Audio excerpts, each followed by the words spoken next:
Welcome everyone to the Manchester Green New Deal podcast. My name's Adam Williams and I'm here with my fellow host, Alex King. How you doing, Alex? Yeah, very well. Hi, everyone.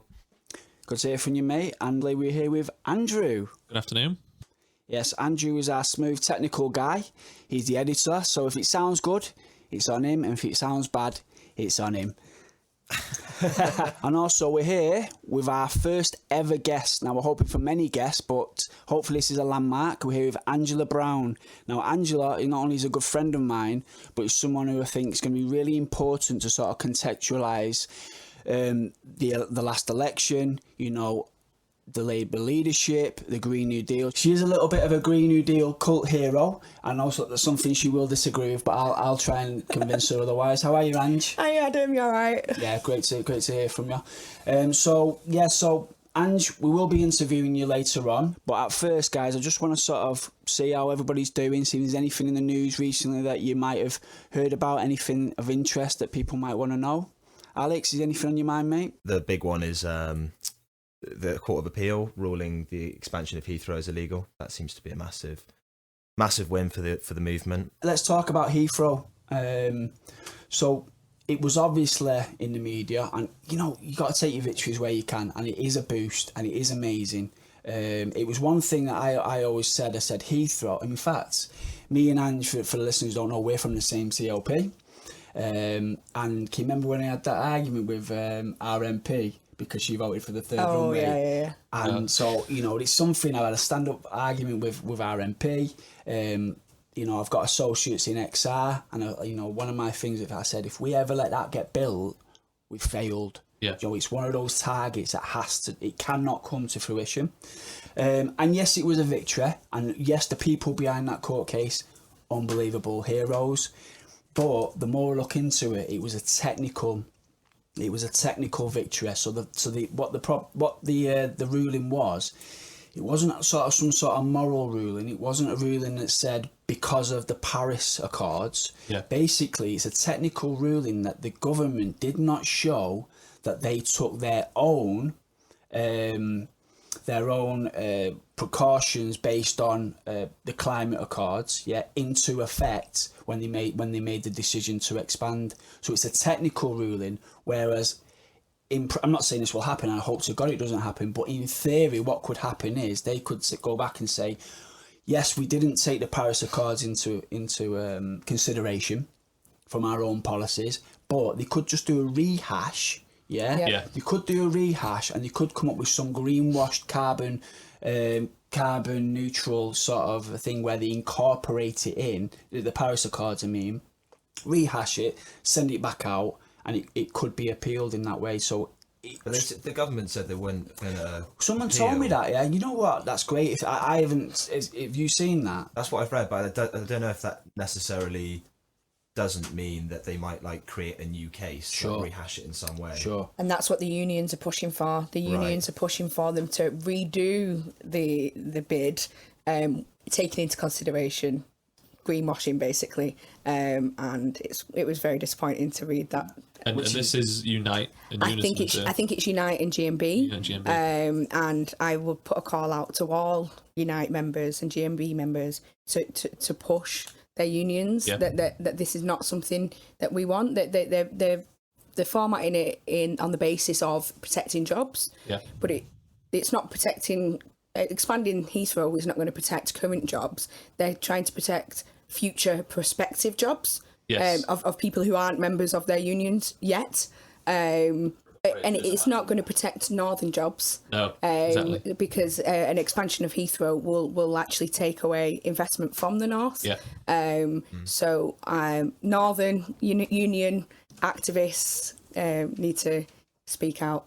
And I think with Heathrow as well, you know, it's been going on for about a decade or something, the conversation around it. Yeah. And it's been a long old fight, but I think like you were saying, if it is just going to be, if it's a technical win and they're just going to change, you know, their standards or whatever to get past this, they can do that over 10 years again.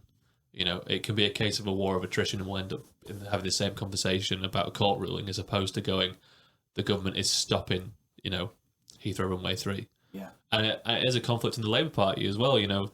It really is, yeah. Majority of Labour MPs voted for. But, you know, going back to it could take another 10 years. Yeah. Eventually, you would hope that reality would overtake, you know, what people, government policy. So I'd be happy for it to be delayed for 10 years, because I think at some point climate change is going to be the priority would shift existential that you know, I'm happy with that. What I'm not happy with is a rehash, and then it's back to sort of at the building phase. However, it's like Ange touched on there, you know, we're Labour members, but as we discussed just coming on to air, we're not red until we're dead here. So if there's criticisms to be had of Labour, we will make them, you know, and this sort of, you know, the unions to think about that. So the Tories have just been defeated. Alex has just told us that the Tories are not necessarily even going to fight it. And then we've got the backbone here of a Labour Party such as the unions, who are actually the ones pushing for it to be overturned, to protect jobs. You know, within the sphere of the union, within the parameters of a union, that all makes perfect sense. But the bubble needs to be burst now. Yeah, it's short-sighted. It's short-sighted, and there's a reality there. So, you know, we have to be critical of Labour. We have to be critical of unions, because we're environmentalists first and foremost. That's why we're doing this podcast. So we will not shy away from, if Angie's correct in what she's saying, the unions will need to be fought just as much as anybody else on this particular issue. And I'm a proud Unite member, so, you know, they have my back on most things. I have their back on most things. Yeah, and it's also a thing where it's not even purely an environmental thing. Like you were saying, it's about concentration of jobs and wealth in the south, which we've already got an over concentration of. It's about, you know, we have to change where the economy is placed in the UK to make it more like equitable to everybody. Otherwise, like, nothing's ever going to really change. You know, like a Green New Deal for Britain has to be like every town and city. It can't just be all around the M25. No. Otherwise, to use French, we're fucked. Greta was in Bristol. There was a massive climate rally there. I think about 30,000 people. Yeah, day 80 of the school strikes for climate. Yeah. Amazing. And funnily enough, the thing that I've noticed this week is this new anti-Greta from the far right called Naomi Simon, which is, I find it interesting that someone's decided that they need their own child avatar for their movement. I suppose there's been kind of an organic thing that just happened, and, you know, she's come out as being a fan of Stefan Molyneux, who is a far right white nationalist. I don't see why they would want her for a start, because clearly it's just a kind of culture war type vibe. And two, she's like the worst part. She supports the worst part of your movement. So why would you like be amplifying what she's saying? But yeah. So is she advocating like proper full-on ecocide, basically? I think she's essentially like a climate denier, and her tack is that we should be celebrating the great leaps and bounds that humanity has made through our industrial power, and the great work that the fossil fuels have done to us, which is an interesting tact, but it also, like, it's just saying everything is great, shut the fuck up, which is not really a way of critical thinking. Yeah. I would say. I mean, I've seen one interview about what I got from her was she's an anti-alarmist type. So it seems to be her angle is things aren't as bad as they seem.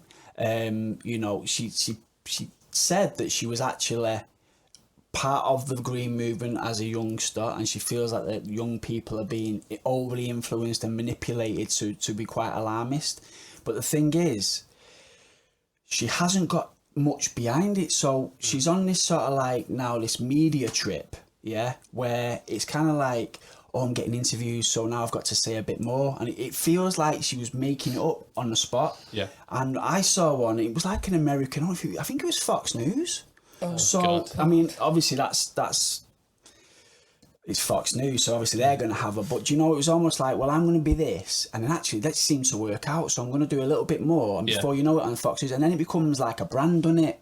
And to me, it felt really contrived. It felt like there was nothing behind it, and it was almost just like pseudo celebrity trip, and it's just probably gonna just burn out and be nothing. The thing that I find really weird, what you're saying there, is that as a youngster, she was part of the Green Movement, and now at the ripe age of 18 years old, 19 she's decided that was all nonsense, which is. I just think she's found a ticket here, and she's riding that that trip, honestly. So I didn't see anything behind it of any worth. The interesting thing about that, it's the far right were completely criticising the idea of a young person being a spokesperson for any type of movement at all when it was Greta, but now it's anti-Greta. Now they've got their own. And it's, of course, it's fine for us. Yeah. Do you know what? We've probably said more than enough about her, really. Let's be honest. Yeah. Let's move on from her. COP26 now we're on 26, is it? Yes, the Glasgow conference. Yeah, the fact that the UK is completely incompetent,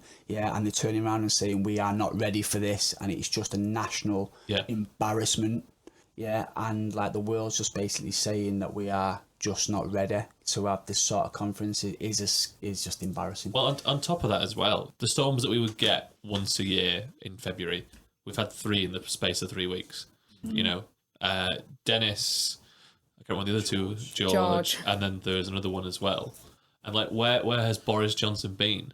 He's been hiding away. I assume somewhere in like a Bond villain chateau. In a fridge. Yeah, in a fridge, in a ditch somewhere. Wouldn't like host a Cobra meeting to kind of organise, like emergency services to deal with this stuff, and then. The fact that we can't even organise COP26 is like a glacé cherry on the top of the cake, It's like, we can't even sort people out now, and we can't even think about talking about sorting stuff out in the future. Yeah. Like, how can you be in a leadership role in a time like this when the crisis is so acute already and not be doing anything? Well, do you know what? It's an indicator. Like the COP conferences, they are an indicator of where the world is at. Yeah, and so I am literally looking for high-level leadership, and high-level decisions about how we are going to strategize for the next 10 years. And if it isn't there, at some point, time is going to run out, Yeah. And we're going to have to do something outside of the structures. I mean, that's just obvious. That's just maths. As Andrew Yang might say. Yes. But honestly, I'm looking at my list here. It just goes on and on and on. The flooding, like you say, the storms, the greenwashing of BP and Microsoft to say, the corporate. Don't worry, guys, the corporations will save us. Jeff Bezos announced 2 weeks ago that he was putting $1 billion into like climate change research. It's actually 10 billion. 10 billion. But compared to his wealth, it's like me pulling out some change at the back of me couch and saying, have a bit of that. Yeah, it's insignificant. Pay tax. It's just exactly. It's insane. It's insane. Yeah. There was one there. It was horrible tweet about Bhutan, who are like the only carbon neutral nation in the whole world, the Kingdom of Bhutan, and there was this thing, I'll read it out. It says 71% of Bhutan's territory is covered in forest, which is amazing, but with a contribution of only about 2%, this is the forest, only contributes about 2% of its GDP per year, the forest sector remains underutilised. How can the country sustainably invest in its forests? It can. Leave them alone. This is, you know what I mean? Like, they've already got eyes on it, and it's just... Who's that tweet from? Do you know what? It was something... I think it was a South Asia economy, either forum or something like that. And it's like, mate, it's the only carbon neutral country we've got. Get your eyes away from it. You know what I mean? We should all becoming like it. Not it like us. It's just, honestly, man, it becomes overwhelming if you start jotting stuff down. Pretty insidious, Yeah. I mean, think about that. 3 storms in a month with their own names. It's unheard of. It's unheard of. I mean... at least storms of this scale, storms get named quite a lot and they can just pass over. But, like, stuff like this is... Yeah, I mean, the last storm, I think it was... The last one was Dennis, wasn't it? Yeah. I went away for a weekend, I came back... I had no front gate, and I'm not talking the little gate at the front, I'm talking the side gate that connects the house and my garage. That was in my front drive. And while we were sort of processing that, I looked out the back patio windows, and this beautiful tree that's been stuck in the middle of my garden for obviously well before I was there is now ripped out of the ground and laying flat on my garden. I'm talking like a proper tree. A proper tree. It even had those wind chimes in it. That's how proper tree it was, yeah. You know, and a bird box. It's a proper tree, man, and it's on the floor. It's done now. That was some storm. Yeah, man. This can be the start of our merchandising as well. Hashtag proper tree on a t-shirt. Fantastic. That's getting sold.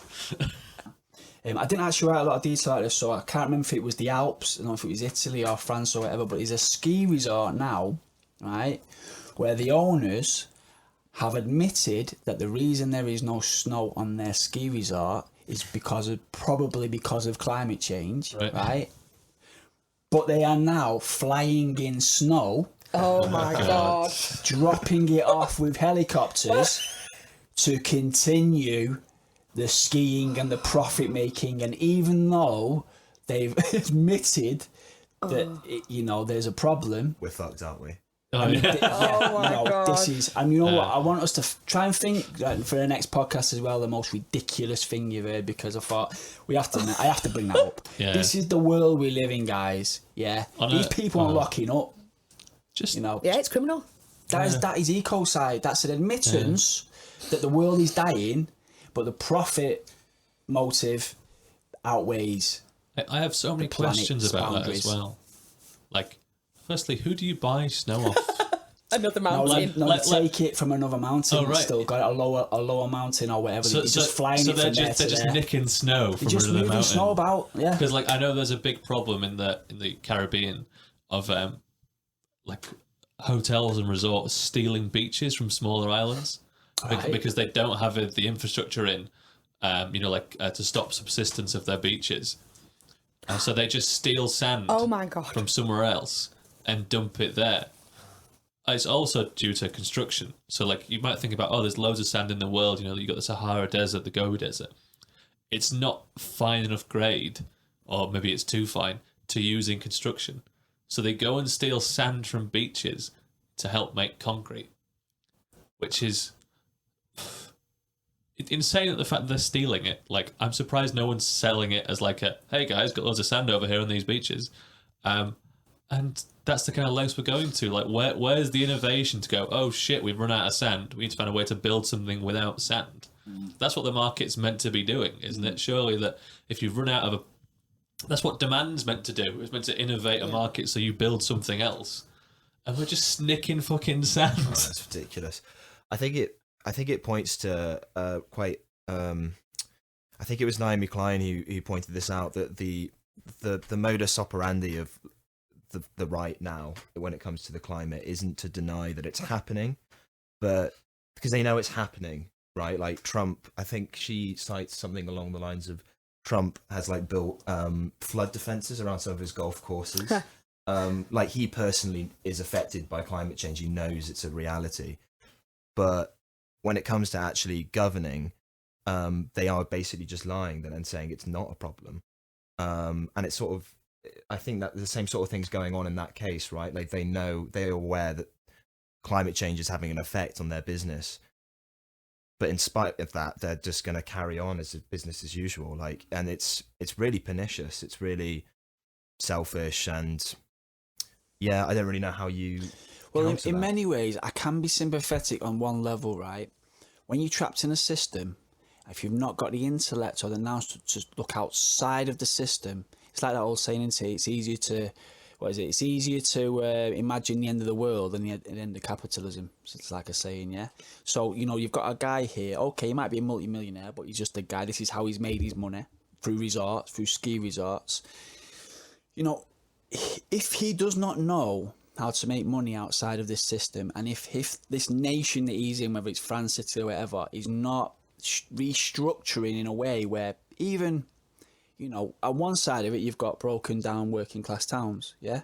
But on the other side, you've also got to redirect multimillionaires who have made the money on industries such as ski resorts. You've got to give people the alternative. And if he's in a system where the government isn't doing anything, he doesn't know anything else, yeah?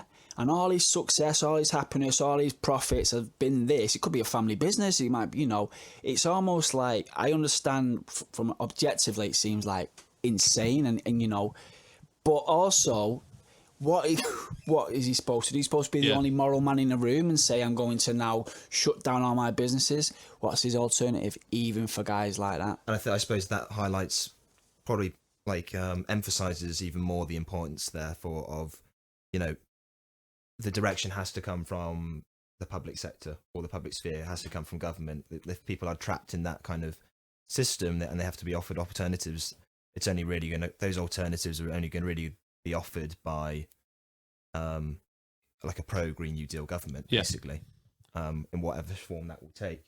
But I do take that point.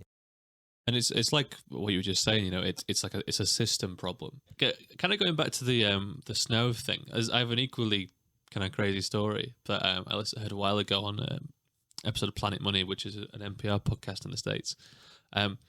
So they ship bees around the US for their various harvest seasons, mostly for I think it's for the hazelnut and fruit bearing harvest in California. I have a friend who does this. Really? Yeah, beekeeper friend in America. Yeah. Oh my god! So you'll know more about this than me. But yeah, so essentially they, where's your friend based? Ohio. Ohio, yeah. And they go on a 2,000-mile journey with all these beehives to go pollinate the orchards and vineyards of California. Because they've not got enough of their own bees. They've got immigrant bee populations doing the work of local hardworking bees. Yeah, it's in China, they've got human populations doing the work of bees. Do you know that? What? No. They pollinate. In parts of China now, there's no bees, so they have humans pollinating plants by hand. What? Yeah. So that takes it on another level. Is that real? That's real, yeah. The guy was talking Get about... a source for that, because that's... I like how you told us about the skiing thing and not told us that. That sounds so much crazier. The skiing thing was last week. The bee thing, I read that probably 18 months ago. Yeah, so that's not a new thing. Right, guys, I think, like I say, it is overwhelming. We could talk about another 50 things that's going wrong in the world, but we have got a guest here. And she's been great up to now, but we are going to interview our Ange.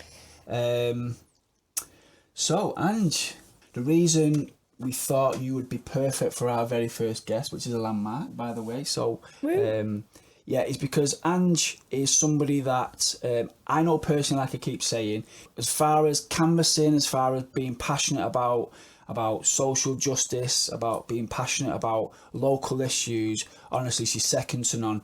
She went to the last Labour conference and she somehow got dragged into the composite meeting for a Green New Deal heavily flavoured motion that broke records in it. And how long was that composite meeting? 11 hours. 11. I just imagine that. So it was a meeting behind closed doors of people trying to put a motion together to be passed at conference floor, and it lasted 11.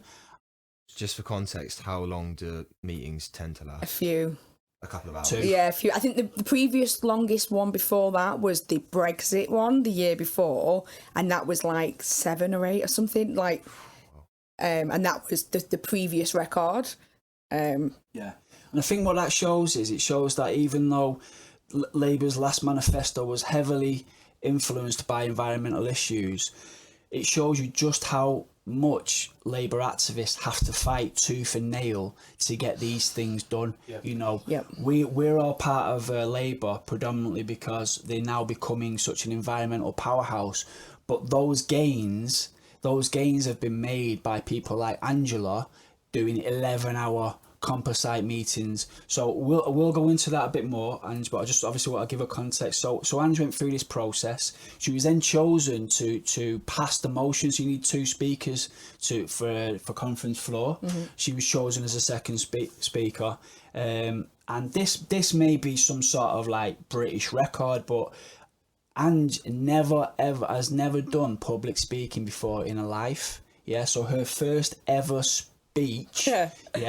Was at Labour conference, to pass what was probably going to be looked at in historical terms as maybe the beginning of everything in the Labour Party, We have an opportunity to bring hope back to towns like mine, to people like my dad. Today, we can rally together behind Labour's socialist Green New Deal. A Green New Deal is about bringing manufacturing back. It's about bringing us good, unionised, green jobs. It's about rebuilding our public services and our public transport. This will take all of us, every school striker, every worker, every single part of our labour movement. Together, we can rise to this moment, take on the climate emergency and win a just world. Vote Composite 17, Labour's Socialist New Green Deal.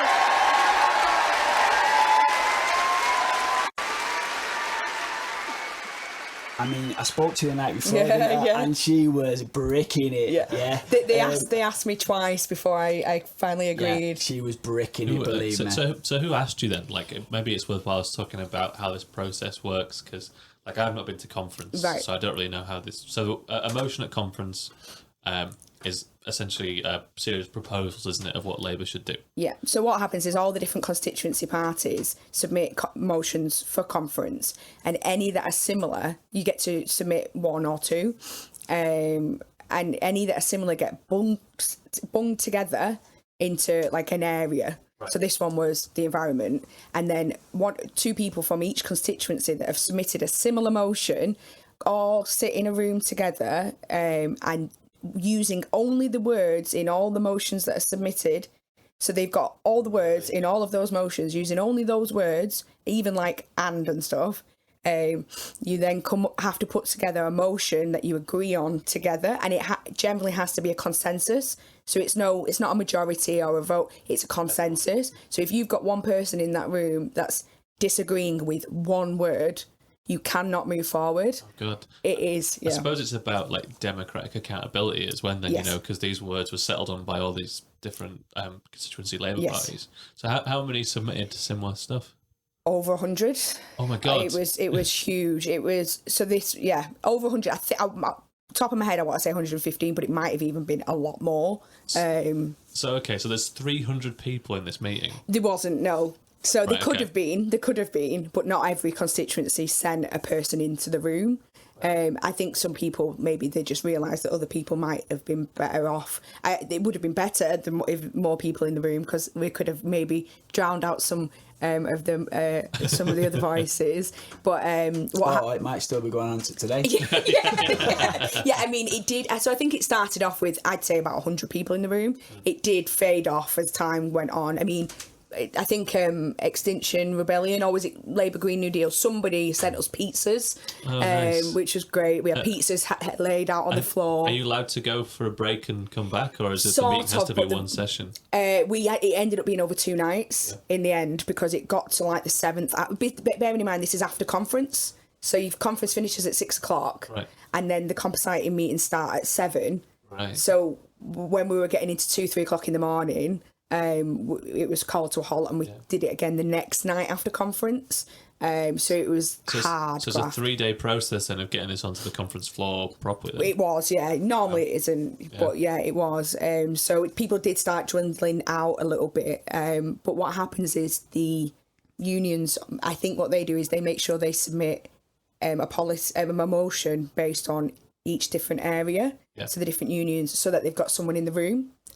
And then once they've got someone in the room, they have a much louder voice, because they have got pretty much all the unions behind them. So they're going to know that on that conference floor, when this motion comes forward, half of the delegates are union delegates, half of them are member delegates, Labour member delegates, and they might only be one person in that room, but they have got a louder voice.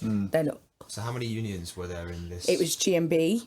Yeah. So there was a representative from GMB, and his voice was obviously very loud, not physically loud, but you know, the weight behind it. The weight behind his voice was very loud. Yeah.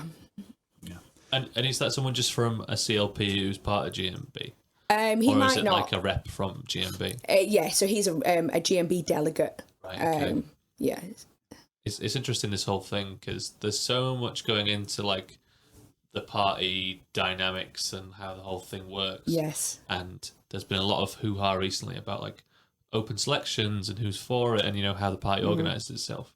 But it's like really integral to, you know, how we even get to have a motion like this on the floor of conference to try and push it forward. Yeah. It's all very dull. Yes. But somebody has to know it. Somebody has to know it. And I think as well, again, to put it in context, so Labour through a Green New Deal up to that point was only about, I think it was either 7 or 9 months old. Yeah. So it was brand new, grassroots movement that sort of took off.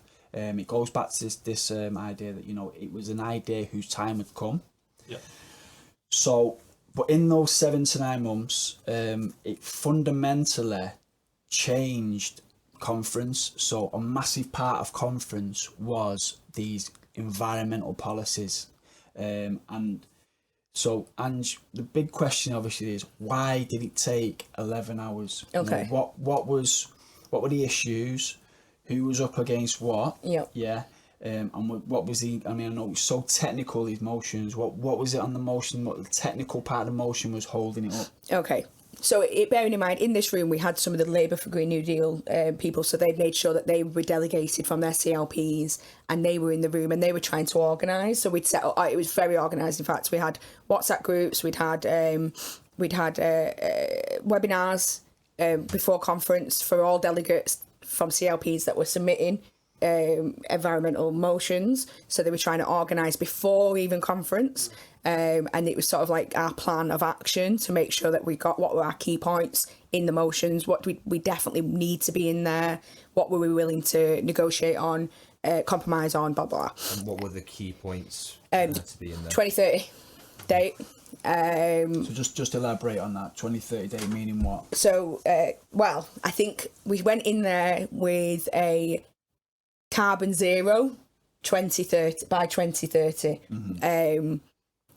And there was a few other points that I actually can't quite remember because this one was the one that overshadowed everything.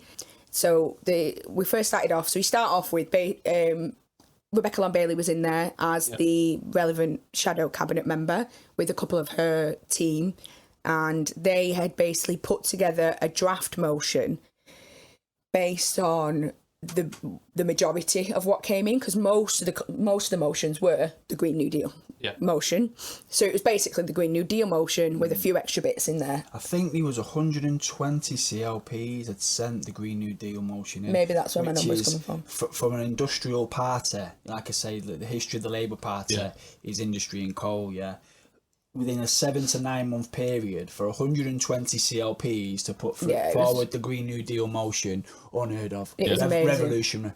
So we're in this meeting and they've got this draft motion, and pretty much straight away GMB stood up and was like, we're not having a date. We will not agree to our date at all. I was sat there believing that they were just sort of hard playing.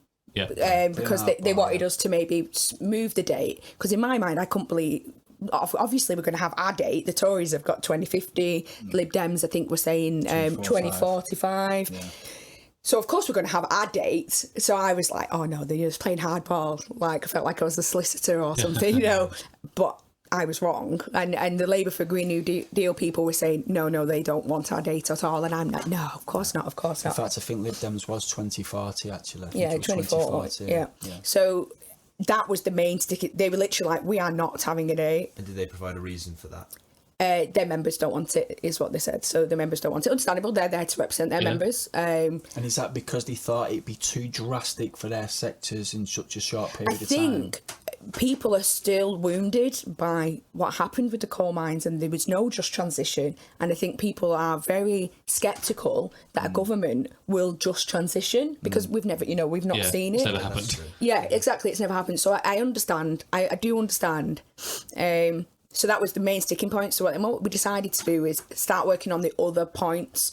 We'd leave that to the side and we start working on the other points, the other sentences. So we got to, I think it was about 5 hours in, and we still hadn't agreed a single sentence for the motion. After 5 hours? After 5 hours. Wow. It was gruelling. Motions aren't that long, are they, really? It's like a page. I think it was like 2 pages.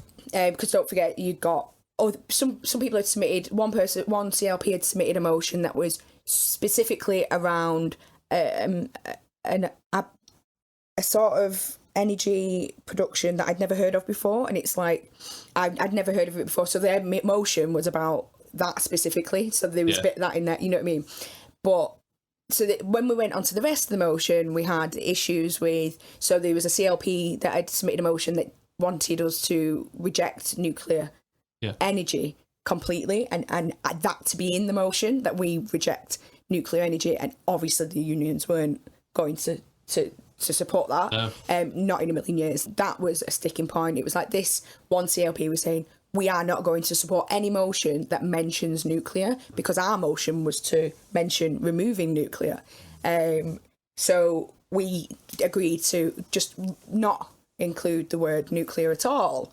So it wasn't for or against, it was moving. But then somebody else was like, the union was like, well, if you're going to mention other forms of any production and not mention nuclear, it is the equivalent of saying that you don't want it. Saying that we don't want, and you know, it's really, really technical. It gets into, and it's the nitty gritty. And so, where was after 5 hours? You're not going to sentence. So, where was the breakthrough? Because obviously, a motion was created. So, where was the breakthrough? The breakthrough was actually me, right. And it was me saying, shall we just remove all mention of specific types of energy production, and there was a sentence in one of the motions that was like, we should put investment into developing new renewable sources of energy above everything else. So that was the first sentence that we agreed, was to not mention any specifics, so not mention energy production that nobody else had ever heard of.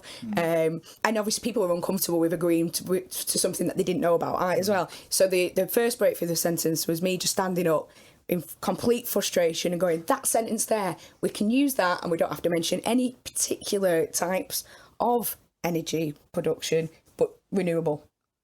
And what about the date? Like, how did that get resolved? Oh, that didn't get resolved. No. So it didn't actually get resolved. So I think this was now over the 2 nights, the 11 hours. I think it was, I don't know, hour 8 or whatever. We decided to split. So you have to come to a consensus, and if you can, the people who are absolutely not willing to compromise will go off into. So you end up having 2 motions. Rather than just one, which obviously they don't want, because that's 2 motions that are debated on the floor, and it takes time and blah blah blah, and it's not great, is it? Either it's not a good look. Yeah. So in the end, basically, the motion split not just into 2 but into 3. It split into 3, and it was the people who didn't want a date at all. They split into. Who were predominantly the unions. Yeah, okay. yeah. Well, it was GMB at this point. Yeah. But they were telling us that they had the support of all the unions behind them. But so you're saying that were other unions coming on side to Well, there was no other representatives in the room for the right. other unions, but GMB was there representing the unions, and they were telling us that they had the full support of all the other unions. Fire Brigade Union were there as well, and they were with us. They were obviously they're fighting the fires. They're fighting the fire. They wanted 2030 date. They were amazing. And you know what? I just think that, you know, the Fire Brigade Union, when it comes to climate breakdown, is the unions you should all be listening to. Mm-hmm. Yeah. It's almost like they're saying, because of our life. I mean, with other unions, it's about jobs. With the Fire Brigade Union, it's about lives. And in a way, it never sat easy with me, because you've got a union there who's not looking out for their guys' jobs, they're looking out for their lives, which should just be right. You know what? They're right. They're going to be fighting climate breakdown, right? We've got to follow them. And it's like, well, no, our jobs, our members' jobs, we're going to put above your members' lives. And that always sat uneasy with me. It's like, how dare you go against the Fire Brigade Union? Who do you think is going to be fighting this shit? Well, their representative actually stood up in the room when the date argument was coming on, and GMB was saying how they had like Unite and the bigger unions that had bigger representative on the floor. He was like, they're all behind, and the FBU representative stood up and went, well, we might be smaller, but we're also here, and we're fighting for our guys' lives. So he was basically like, bring it. Yeah. And everyone was like, oh, it was great. So we ended up splitting. Yeah. The people who didn't want a date split. The majority of the room which by far the majority of the room were coming along with us, and by this point we'd actually changed from, as a compromise, we'd changed from zero carbon by 2030 to net zero. Yeah.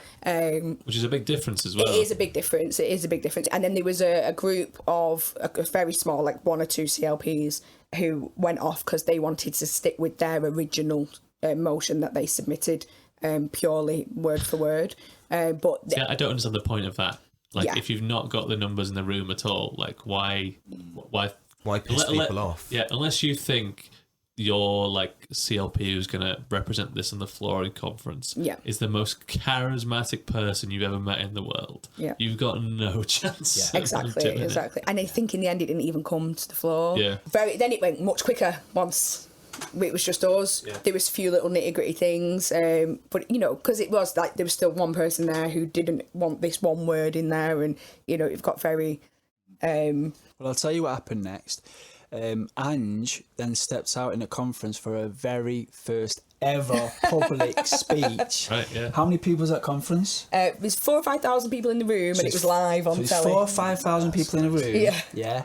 And he's probably a couple of million, I don't even know, but it's got to be millions, BBC politics. And that's, so when you talk about stepping out your comfort zone for the cause, that's got to rank up. But because 2 motions went to floor, 2 motions passed. Oh well, even before speaking on it, we spent the night before conference lobbying the unions. Yeah. So it was like literally get in contact with everybody because we needed some unions other than just Fire Brigade Union to vote for our motion. Otherwise, it wouldn't have passed. So it was like literally everyone. I'm a Unite member, so I was trying to contact people I know in Unite. Yeah. Unison members, everyone was just sort of getting on the phone to Len. Well, I bumped into Len. Yeah. I bumped into Nav Mishra. It was literally everyone you saw. Come on. And anyway, so in the nth hour, it came to the floor, and both motions did end up passing. But obviously ours was the most. It had actual detail. Yeah. The other one was just sort of like, let's be environmentally ish. So when it came to those votes, then did GMB's motion get as much support on the floor as yours? No. Or so it just passed then, did it? Yeah. So obviously what the rest of the unions did was vote for both because they don't want to show favouritism between. Well, and also it didn't really matter because one trumped the other. One was lacking in detail, and said, we want to push green policy, and the other one was like, we want to push green policy with these actual specifics. Yeah, these aims. So there was a few people who decided to not vote for the other one just out of principle, but there was no need to. But ours was lit almost the whole floor, apart from a couple of little groups. I suppose it's a hypothetical question because Labour lost the election, but Alex. But had it won, how would that have worked in terms of like, would the government have been bound by like both of them or one of them? Weren't they directly contradictory? No, they weren't contradictory at all. Okay. No, it was just one sort of just expanded on the other, basically. Right. Okay. Well, it's what actually went into the manifesto then. So these were motions that were passed, but then you've got to ask the question, well, what actually made it into the manifesto? Yeah. So I don't know if Ange wants to speak about this, because what went into the manifesto was a slight tweak on the 2030, wasn't it? It was more of a wording of, it was almost like, rather than it will be done by 2030, do everything we can. it was do as much as we possibly can by 2030. So it's difficult. Unless Ange knows something I don't, but it's difficult to, without evidence, to say what then happened for the wording to become the wording. Yeah. We can speculate. They have before the election, during election, the cabinet, the shadow cabinet, get together and agree the manifesto.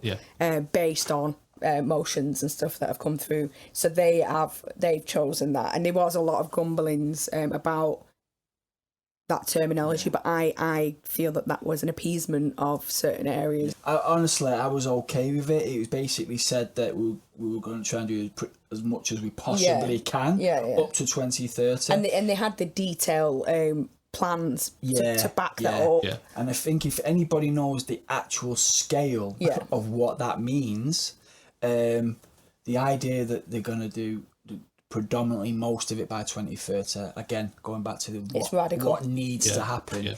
I was okay with it. I was okay with it because without that 11-hour session, that 2030 date wouldn't have even been in there. Yeah. After going through the whole composite process, how do you feel about like how the Labour Party works?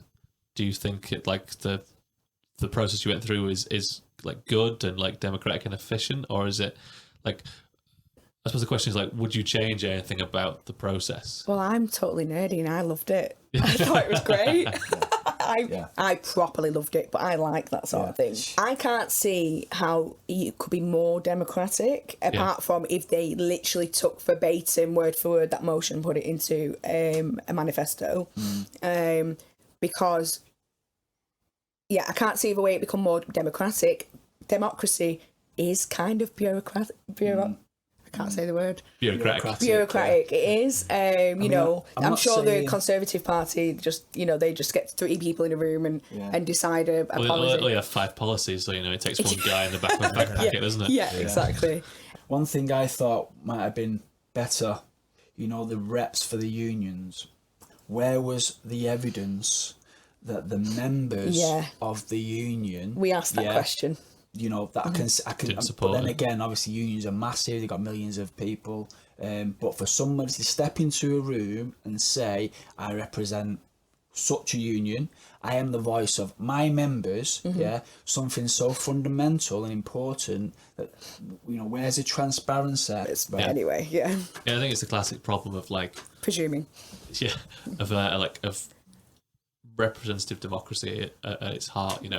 The fact that like other countries like Switzerland is hailed for having loads of referendums on stuff, so there's a kind of direct line in their democracy, versus how the Labour Party works is that because we're so big, it's kind of difficult to do that. And then even if you have all that data, someone still has to kind of synthesize it down. So that's why we have reps, I guess. And because the GMB weren't with us, it's probably easier to say, well, where's the information? Maybe they they might have not had a consultation, but maybe there was something going on. But it is understandable, like I said, because people have this fear of them the just transition not working. And understandable. Totally right, and I think with like you were saying earlier, like the long history of unions in the UK having to fight against stuff which has like decimated their workforces and people's families and lives and communities, and saying you're going to do something so big, it's fucking terrifying to some people. Absolutely terrifying. Yeah. So the motions were passed. It got into the manifesto. Again, I can't stress enough. This was a 7 or 9 month campaign, grassroots campaign, and now the manifesto was the most environmental manifesto perhaps in British history of any parties. Maybe not the Green Party, but so an unbelievable effort, but we lost. Yeah. So again, you were part of that process, the motion, stepping out your comfort zone, getting it through. We had the manifesto. The dust has now settled. I will promise, audience, listeners, we're not going to dwell on the past, in future episodes. But it is really important that we sort of contextualise where we're at. So, and what went wrong? Where to start? No. Question. I don't know. I'm not going to get into it. I'm talking in regards to from my experience. Well, this is obviously the Green New Deal podcast. Yeah. So, was it too late? Was it tacked on? Was it something that should have really grown organically over 2 or 3 years? Was the just transition message, was that not clear enough? Was it orchestrated better on canvassing? Did it resonate? So conference was September. Election started October. It was not enough time to really wrap it up into a nice deliverable package. I liked that they changed it from the terminology to Green Industrial Revolution, because that people can understand what that means. It explains itself. Green New Deal, I have slipped up and called it Green New Deal to people, and they're like, what? what's that mean? But if you say green industrial revolution, It's language that they're familiar with. Yeah, you can get that. Just transition.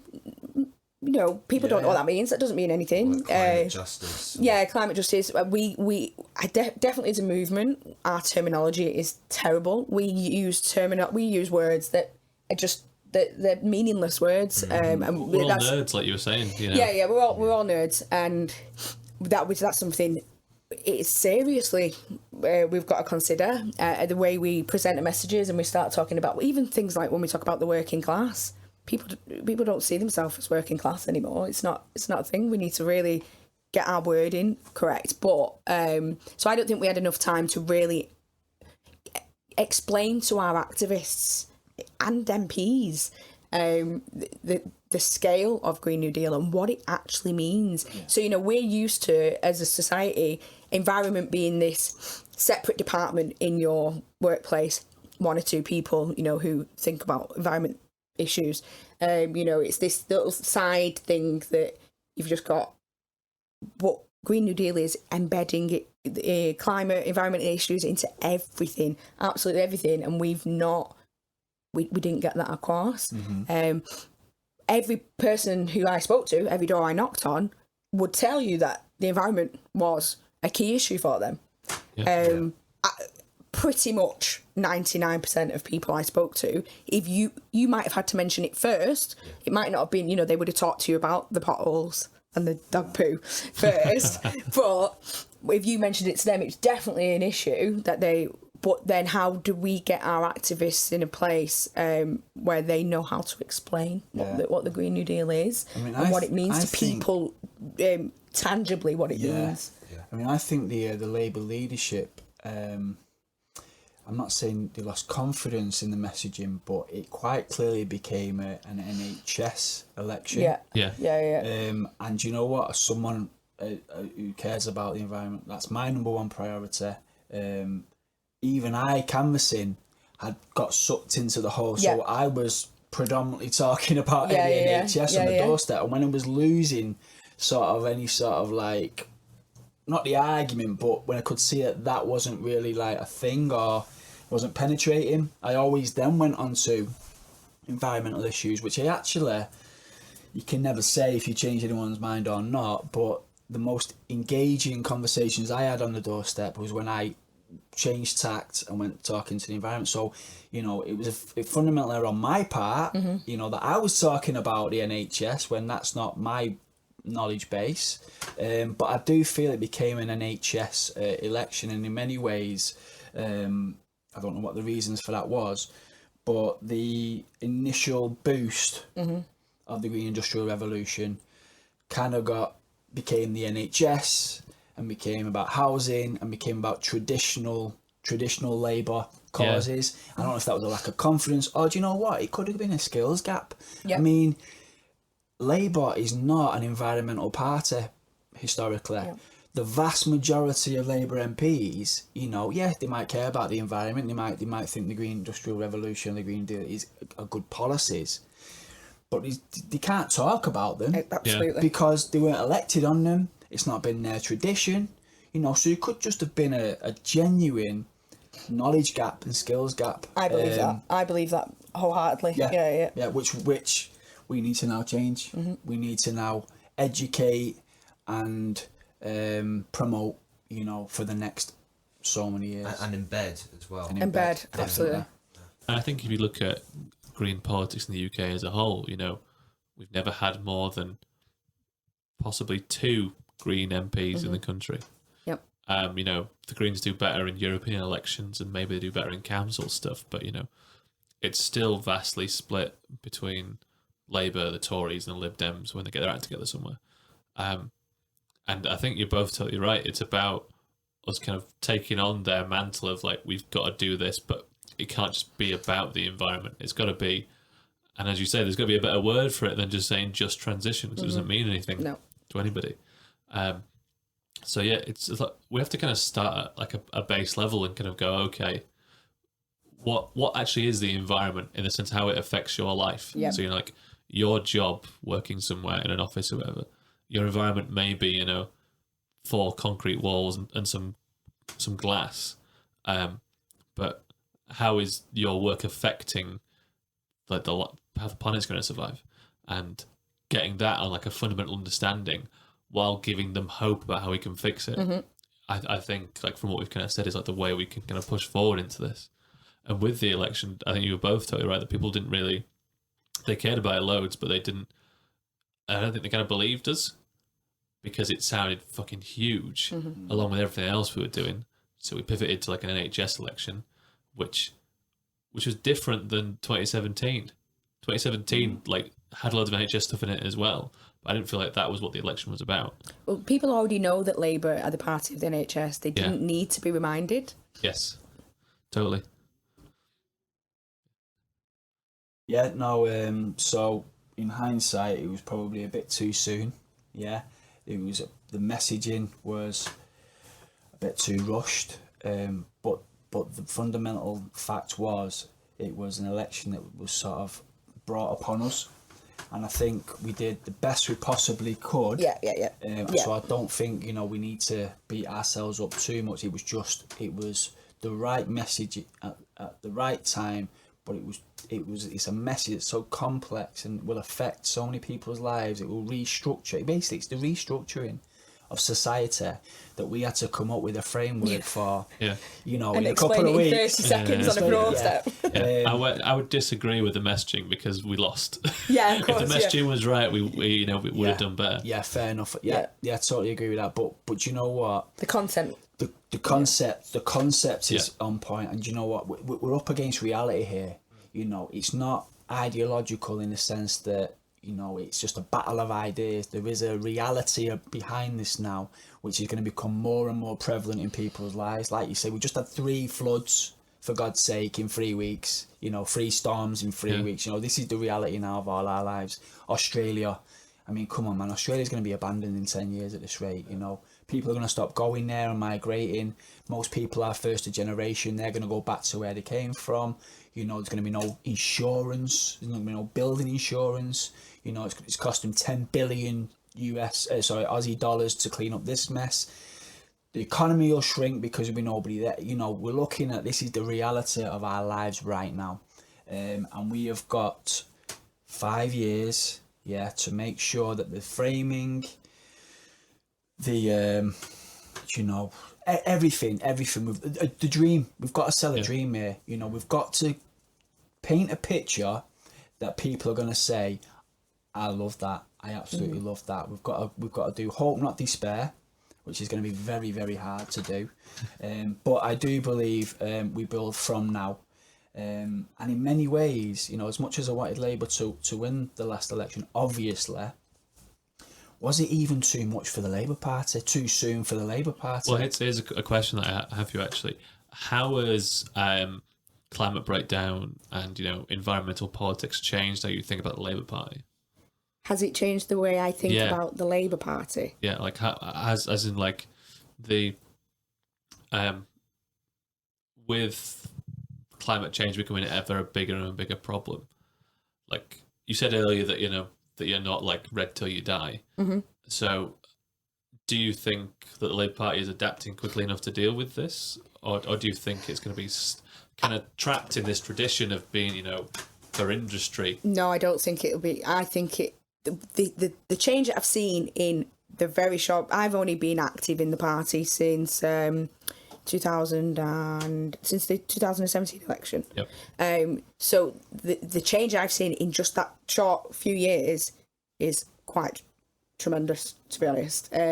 So no, I'm still all right. I'm happy where I am at the moment. You believe we're going in the right direction? Yeah, absolutely. I mean, it is massive in 2 or 3 years. It wasn't even in 2 or 3 years. It was in a year, basically. Yeah. It was in 1 year, and I don't think they're going to be able to get away with backtracking. Yeah. I can't see it happening. I think it's just going to improve, to be honest. So no matter who the candidate is, all next of them, leader, regardless of the leader, you trust. So at this point in time, do you trust all 3 candidates to protect those edges? Obviously, I trust some more than others, but I'm not going to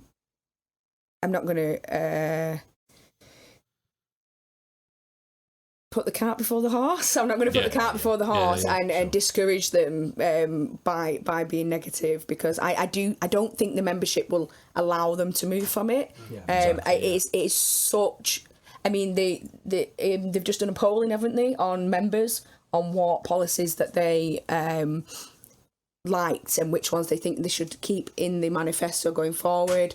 And Green New Deal was massively in favour of the, so the question was, are you in favour of the policy and do you want to keep it in the manifesto? 2 parts. Green New Deal was massively in favour and want to keep it in the manifesto. There were some people that were in favour but thought maybe it shouldn't be in the manifesto, but majority overall massively in favour of it. It's interesting that more so than free buses. Yeah. And you would think that free buses would be a proper Labour thing, but people are more in favour of Green New Deal than they are of free buses. That's the beauty of it, because the Green New Deal encompasses. Would have free buses. Exactly. You can have all of it. Yeah. But you know what? I was at a climate hustings before the election, and my point was that the difference between Labour and the other parties is we now have a grassroots movement that are Labour members, so that means by right we have a say within the party, that are going to hold our party to account. Absolutely. Whereas the other ones will say whatever they want to say,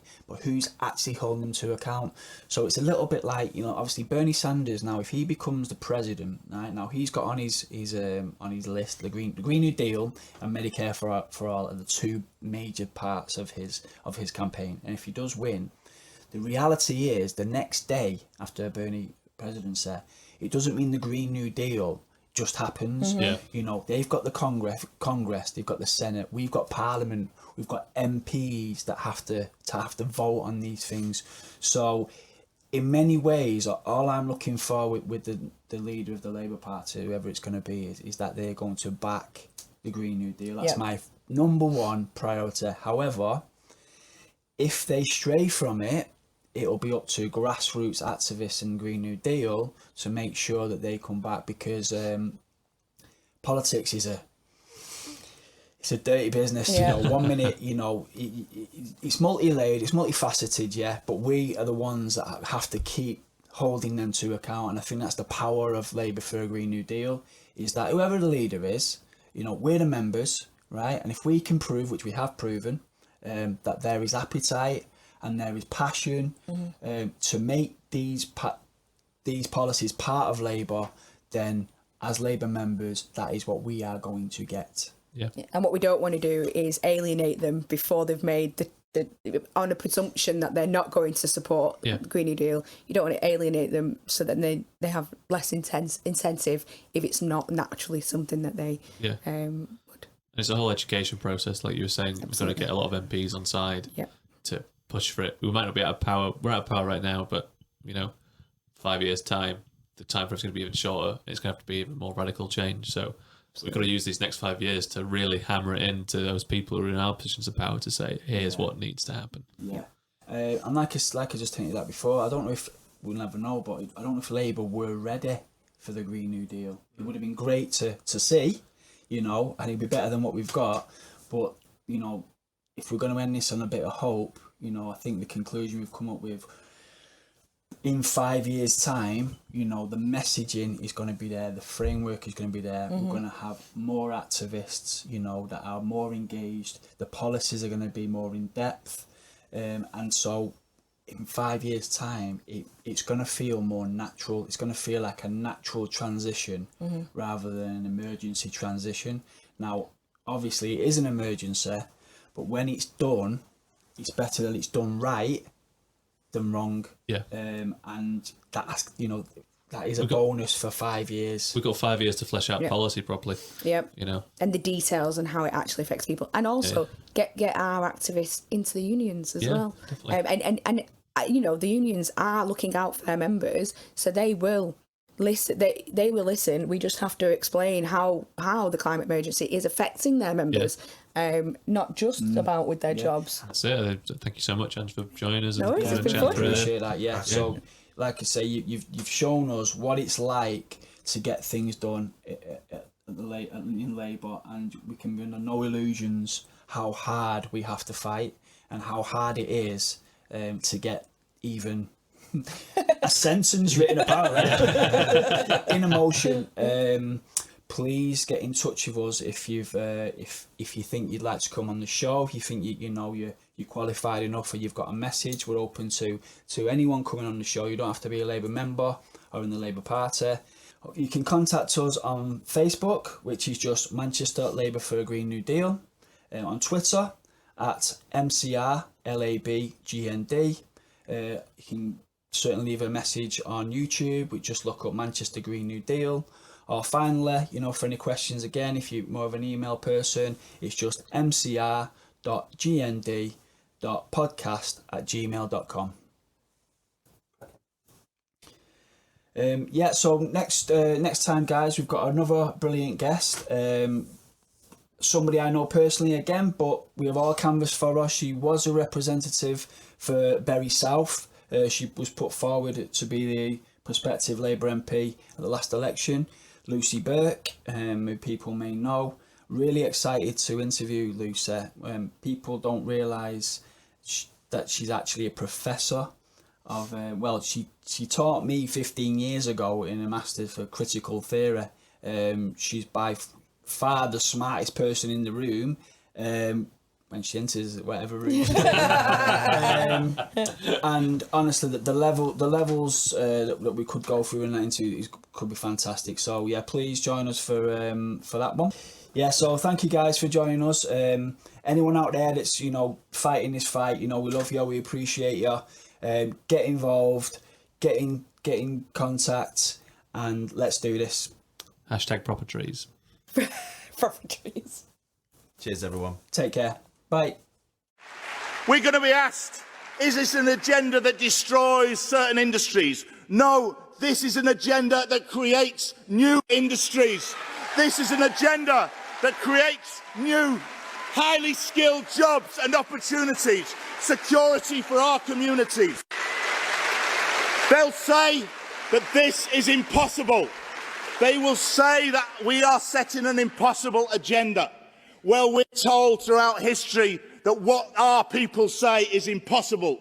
And if we listen to people in power, we'd never make any change. They told us abolishing slavery was impossible. They told us winning the vote was impossible.